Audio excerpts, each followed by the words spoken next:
গত ১৬ বছরে শেখ হাসিনার সরকার ভারতের সাথে অন্তত ২০টি চুক্তি ও ৬৬টি সমঝোতা স্মারক সই করে। এসবের অধিকাংশই উপেক্ষিত হয় বাংলাদেশের স্বার্থ। ২০০৯ সালে শেখ হাসিনার নেতৃত্বে আওয়ামী লীগ সরকার গঠনের পর প্রতিবেশী দেশ ভারতকে ট্রানজিট দেওয়ার বিষয়টি আলোচনায় আসে জোরে সোরে। ভারত ও বাংলাদেশ প্রথম নৌ ট্রানজিট চুক্তি স্বাক্ষর করে ২০১০ সালের নভেম্বর মাসে। এ চুক্তির আওতায় ২০১৫ সালে ভারতের সঙ্গে আরও একটি প্রটোকল সই হয়। এর মাধ্যমে ভারতকে বাংলাদেশের ৪টি নদীপথ ব্যবহারের অনুমতি দেওয়া হয়, যাতে ভারতের কলকাতা ও মুর্শিদাবাদের সাথে আসাম, ত্রিপুরা ও মেঘালয়ের সংযোগ স্থাপন হয়। আমরা এই নেগোসিয়েশনগুলো করবার সময় কি শর্তে এই জিনিসগুলো করছি সেটি দেখবার বিষয়।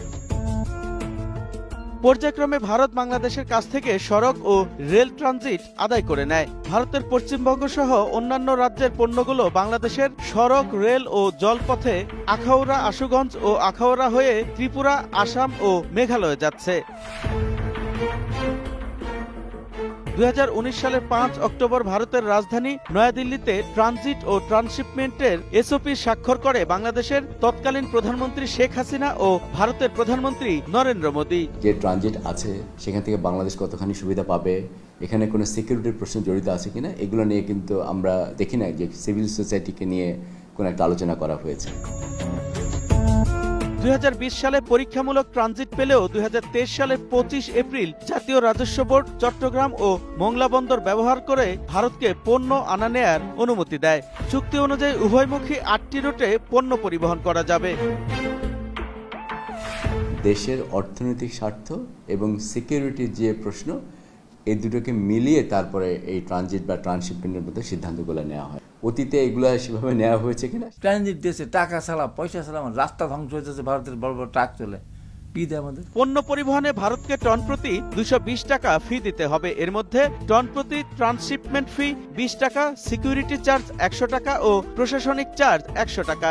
এর বাইরে প্রতি চালানের ডকুমেন্ট প্রসেসিং ফি ৩০ টাকা, কন্টেইনার স্ক্যানিং ফি ২৫৪ টাকা এবং প্রতি কিলোমিটারে এসকর্ট চার্জ ৮৫ টাকা দিতে হবে। তথাকথিত ট্রানজিট ট্রান্সশিপমেন্ট দিয়ে আমার কয় টাকা ইনকাম হয়েছে। যে কোনো চুক্তি করতে হলে ভালো ইকোনমিক ফিজিবিলিটি স্টাডি করতে হয়। আমার কাছে চুক্তি আছে, কিন্তু আমি এটার পেছনে ইকোনমিক ফিজিবিলিটি স্টাডিতে কি বলা ছিল বা সিকিউরিটি স্ট্র্যাটেজিতে কি বলা ছিল সেটা আমি জানি না।